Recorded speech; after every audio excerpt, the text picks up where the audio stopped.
એક ગામમાં બે ભાઈબંધ રહેતા હતા ને કાંઈ ધંધો ન કરે, ટાઈમ થાય ને ઘરે આવીને ખાઈ પીને કપડાં બદલીને તલાવની પાળે જઈને બેઠા હોય. ઓલા બાપા ને માં ની તો પછી ઘરે દેકારો કરે, એ કે તમે જુવાન જો કઈ ધંધો કરો નહીં. એટલે બે જણા અહીંયા બેઠા બેઠા વાતો કરતા કે હાલ ને કઈક ધંધો કરી ઘરે જઈને દેકારા થાય મજા નથી આવતી. એ કે શું કરશું? ઓલો કે આમ કરીને આ કરીને આ કરીને મગજમાં ન બેઠું. એક કે મને એક ધંધો શું છે કે શું? એ કે હાલ ને પૈસા છાપવાનું કારખાનું નાખી દેવી. મૂળ તો પૈસા ની લપસન ઘરે પૈસા આપી પછી શું ડખા થવાના? એ કે હા ઈ તારી વાત હાચી. લે કર્યું બધું ભેગું, પૈસા મીડા બે જણા બનાવવા. એ કે હું મોટું પૈસા છાપવાનું, તું મેં હો ના ડટ્ટા બનાવવા. બે તિજોરી ભરી લઈ પછી બધું હંકેલી લેલું. ઘરે જયારે જોઈશે ત્યારે આપશું. અડધી તિજોરી ભરીને ત્યાં એકની નજર જઈ કે પૂરું પૂરું પૂરું કે ભૂલ થઈ જાય. આપે હું બનાવેલું ભાઈ ભારતીય રિઝર્વ બેંક ને ગવર્નર ની સહી, ગાંધીજી નો ફોટો, પછી સિક્કો 15 નો લઈ ગયો. 15 ની નોટ લઈને ક્યાં જવું? 10 ની 50 ની 100 ની તો બધી બરોબર. 15 ની નોટ, 15 નો સિક્કો, 15 નો ઠપકાય. ઓલો કે આ જોતો નથી, આ 15 નો સિક્કો લઈને ક્યાં જવું? એ કે શાંતિ રાખીને ગામડામાં જવાય. હવે એમાં કોઈ ડોશમાં બેઠા હોય, કોઈ ડોવા બાપા નાની દુકાન હોય, એમને ન ખબર પડે હાલે. તમારા ગામ જેવું ગામ હતું ને, ચાપામાં એક બાપા દુકાન નાખીને બેઠા હતા, ચોકલેટ પેપરમેન્ટ વેચતા. અહીંયા આવીને કે બાપા એક 15 ના છૂટા આપશો? કે લાવો ને આપું. 15 ની નોટ આપી ને બાપા સકરી ખાઈ ગયા. એટલે 15 ની નોટ ક્યારે બહાર પડી? એ કે હમણાં જ બહાર પડી, તમને ખબર નહીં? કે મારા છોકરા રોજ શહેરમાં જાય, કોઈ બોલ્યા નહીં. એ કે દેવા જ દો કે 15 માં થોડું તમારી પાસે જૂઠું બોલતા. બાપા કે ના ના આપું ખરો, પણ કે 14 આપું, 15 નું આપું. ઓલે અમને એમ કે આના 8 ને નથી આવ્યો, 14 તો 14 લઈ લેવાય ને. એ કે કાંઈ વાંધો નહીં, રૂપિયામાં તમારો જીવ બગડ્યો લઈ લો. બાપાએ ટેબલ નું એટલું ખાનું ખોલીને હાથની બે આપી. હાથની બે આપી. છોકરા સકરી ખાઈ ગઈ.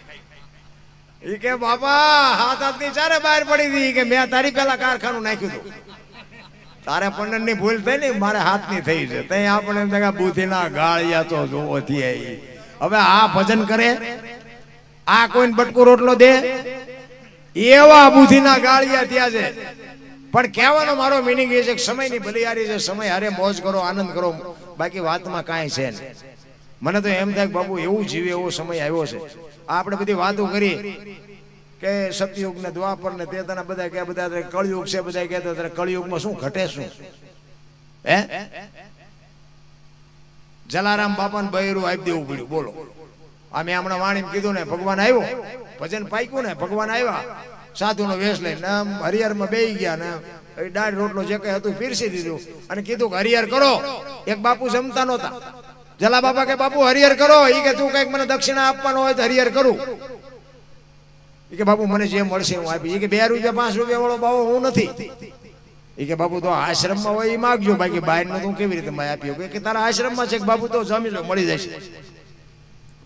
એ કે મને વચન આપી કે બાપુ આ કચ્છ કાઠિયાવાડ ને સૌરાષ્ટ્રની ધરતી છે, વચન માગવાના ન હોય. તમે એમ કહો ને કે જલિયાણ તારું માથું જોઈને જો બીજી મિનિટ થવા દો તો મારી માનું ધાવણ લાજે, જમી લ્યો. એમાં આમાં વચન બચન ન હોય.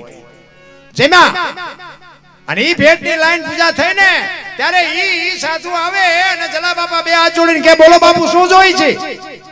અખિલ બ્રહ્માંડનો માલિક ધ્રુજવા મંડી ગયો. વિચાર કરજો બાપુ, વાતો ક્યાં કરીએ? ઘણી બધી છે, પણ મેં પહેલા કીધું તેમ બાપુ વાડીમાં નાખવું, ખાનારા તો હોવા જોઈએ, ક્યાં નાખવું? ઇતિહાસ તમે જોવો તે બાપુ આપણા રૂવાડા ખડા થઈ જાય. રામ શું તમે નું ભજન કરવાના હતા? માગણ ઘરે આવે ને ડેલીઓ આડી કરે, શું દીકરા કાપવાના હતા? ભલા જલા બાબા કે છે બાપુ માગો, શું જોવે? ત્યારે કીધું મારું શરીર વ્રત થઈ ગયું છે, મારું બાવડું પકડે એવું કોઈ નથી, મને રોટલો કરી દે એવું નથી, દઈ એક તો તારું બૈરું મને આપી દે. કેવડી મોટી વાત કહેવાય. આપણા ઘરે કોઈ બાવો આવે નહીં ને આવે તો કઈ અખતરો કરતાય નહીં. આ તો આનંદ કરાવું છું.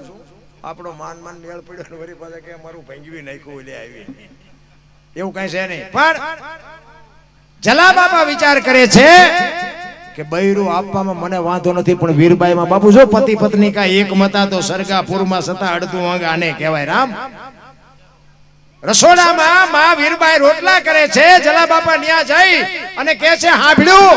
એ લોટવાળા હાથે બાપુ માં બહાર આવી અને કીધું કે એક સાધુ દક્ષિણા માગે છે, કે આપી દો ને. એ કે પણ એની માગણી જેવી દેવી નથી હોય, કે જે માગે આપણે રાખીને શું કામ? જલા બાપાની આંખમાં જળજળી આવી ગયા, મારે કેમ કેવું તારી માગણી કરે છે. કેવું બાપુ બાપુ હારું માણા જો મળે ને તો જ જીવવાની મજા આવે, નકર બાપુ મનખો બગડી જાય. ભલા માણા જો કોઈ કપાતર બૈરું ભટકી ગયું તો મનખો બગડી જાય, કાંઈ છે નહીં રામ વાતમાં. ઈ કે પણ એની માગણી જેવી તેવી નથી. ઈ એમ કે છે કે તારું બૈરું મને આપી દે, તમારી માગણી કરે છે. અને તેદી બાપુ આ ભારતની આર્ય નારી એક વીરબાઈ એમ કહેતી હોય કે ભક્તિની વેલની તો વર્ષોથી હાલી આવતી હતી, પણ આજ ઈ વેલને ફળ આવ્યા એવું મને લાગે છે. મારા બાપાએ તમને હાથ સોંપ્યો છે ને જો તમે એના હાથ સોંપી દો તો મને જવામાં વાંધો નથી. બાપુ કેવી જોગમાઈ આવી છે. અરે બાપુ કેની પાસે વાતો કરીએ રામ. ઈ આમ બાવડું પકડીને જલા બાપા આવે સાધુના વેશમાં. બાપુ આમ અખિલ બ્રહ્માંડનો માલિક બેઠો તો અને કીધું બાપુ બૈરું જોવે છે ને કે હા. એ આમ બાવડું પકડાયું ને તેથી સતાધારની ગાદી ઉપર આપા ગીગા અને તેથી નગારા ટોકરા આરતી મંડી ની હાથે વાગવાઓ. આપા ગીગા ઉભા થઈ અને આમ નજર કરીને ખાડ ખાડ ખાડ દાંત કાઢે અને આખી વસ્તી જાગી ગઈ. બાપુ આ શું કૌતુક થયું? આ નગારા ઝાલરું ટોકરા એની હાથે વાગે. ઈ કે કાંઈ છે નહીં, બેહી જાવ, હુઈ જાવ. ઈ કે પણ બાપુ કયો તો ખરા શું બન્યું? ઈ કે કાંઈ છે નહીં, વીરપુરની બજારમાં લુવાણાના દીકરાએ વીજળીના ચમકારે મોતી પરોવી લીધું, બસ વાત આટલી છે, બાકી કાંઈ છે નહીં રામ. સમય આવે, મોકો આવે, આંગણે આવે અભિયાગત ને બાપુ જો એક બટકું રોટલામાં ટાંટિયા ધ્રુજતા હોય ને જિંદગીમાં કોઈ દી ગાડી નો હાલે પાટી. કાંઈક છે ને કાંઈક આપણા ઘરમાં જેટલું ભર્યું હોય ને એ બધું આપણું નથી. જોકે આમાં તો તલ ભારે આપણું નથી, પણ આપણે કોઈને કહેવાય નહીં કે આ તમારું ઘર નથી, કોઈક ભાંઠાઈ નાખે ને. ખરેખર તો છેલ્લે જો એનું હોય હારે ન જવું આવવું જોઈએ, કાંઈ છે જ નહીં. એટલે જ મહાપુરુષે કીધું કે આંગણે બંધાવો પરબડી પંખી પાણી પી જાય, એમાં કોકદી આવે હંસલો તેથી પરબડી પવિત્ર થાય. કોકદીક મારો બાપ આવી જાય ને તેથી બાપુ તમારા 360 દીનું બાપુ ફળ એક જ ઘડીકમાં તમને મળી જાય, પણ કરવાની જરૂર છે. બાકી બાપુ વાતો કરે કાંઈ મેળ પડે એવું નથી. હું તો આ બધી વાતો કરું ને અને હું તો તમને બધાને કહું કે બાપુ ઘરે કોઈ દી રાકા વેડા ન કરે, ઘરના માણસને તમે સમજાવી દેજો. અને બાપુ કોકને ખવડાવી પીવડાવે કોઈ દી કોઈનું ખૂટ્યું એવો દાખલો નથી. અને હું તો તમને કહું છું કોક દીક આપણા મહેમાન થાવ. હું એવો અભિમાન નથી કરતો કે એવો કોઈ પાવર નથી કરતો. હું હોય ને તમને આવકાર આપું એમ નહીં, આપણી હાજરી ન હોય ને તો કોક દીક મહેમાન થાજો. જો રોટલા ચા વગર જવા દે તો બાપુ ભજનમાં ધૂળ કહેવાય, કાંઈ ન વળે. જીવન એવું જીવાય. ખવરાયો કોઈ દી આજની તારીખમાં એમને સાજુ ખવરાયું ખૂટી રહ્યો દાખલો નથી. જુગારમાં ખૂટી રહ્યું, દારૂમાં ખૂટી રહ્યું, ચોરીઓમાં ખૂટી રહ્યું એવા દાખલા છે. એમને રોટલા ખવરાયા ખૂટી રહ્યો દાખલો નથી ક્યાંય. અમારા મોટા બાપુ કહેતા ઈ કે તમારા ઘરે મહેમાન જેથી ઘટે તેથી સમજી લેજો કે તમારો દી મોળો ઉગવાનો હોય તો જ મહેમાન ઘટે, કોઈ દી રાકા વેડા ન કરતા. અને આજે બાપુ હજી મારે અમે જુદા થયા ને વર્ષો થઈ ગયા પણ મેં કોઈ દી બાપુ મણ દાણા નથી લીધા વ્યસન. 50 મણ તો મારે ઘોડા ખાય છે 12 મહિને, પણ બધું મારો નાશ બાપુ ઈ આપે છે. હું કોઈ અભિમાનની પાવરની વાત, પણ જેટલું બાપુ વાપરીએ છીએ એથી 3 ગણું ભગવાન કરીને આપે છે.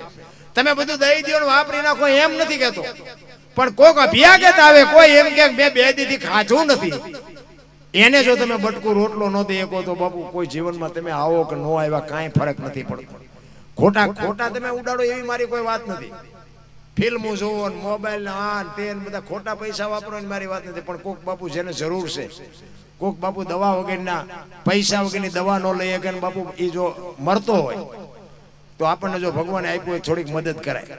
કોક ભૂખો માણા તરફડિયા મારતો હોય ભૂખ હાટું થઈ, રોટલા હાટું થઈ, અને જો ભગવાન અપાવે તો અપાય. એમાં મારો નાશ બાપુ રાજી રહે. નકે હું તો આ તમે ઝૂંપડામાં રહેતા હોય, ઝૂંપડામાં તમે જો હાથમ આઠમનો તહેવાર હોય, એ ઝૂંપડામાં રહેતા હોય કપડા વગરના છોકરા બહાર ધૂળમાં રમતા હોય, એને તમે કોક દીક જઈને પૂછજો કે હાથમ આઠમનો તહેવાર છે ને ઢેબરા કેમ નથી બનાવ્યા, એમ પૂછજો.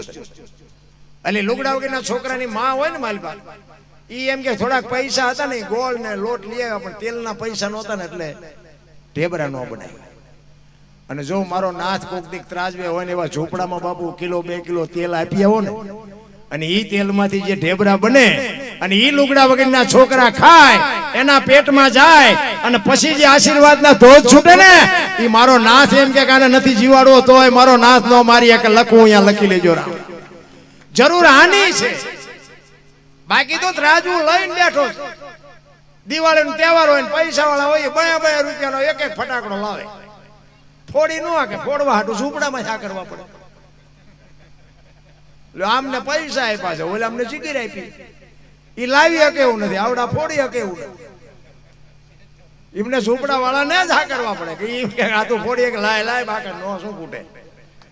એ સળ લઈને દિવાળી મૂકે અને ફૂટે ને પછી ઓલો એમ કે ભાઈડે ફોડ્યો એમ રાજી થાય. ઓલો એમ કે ઓલો માયા વાળો લાવ્યો એ ફૂટ્યો એમ રાજી થાય.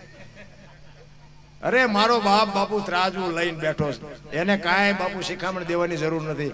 એટલા જ માટે એક સવારામ બાપાની વાણી કરીને પછી મારી વાણીને વિરામ આપું.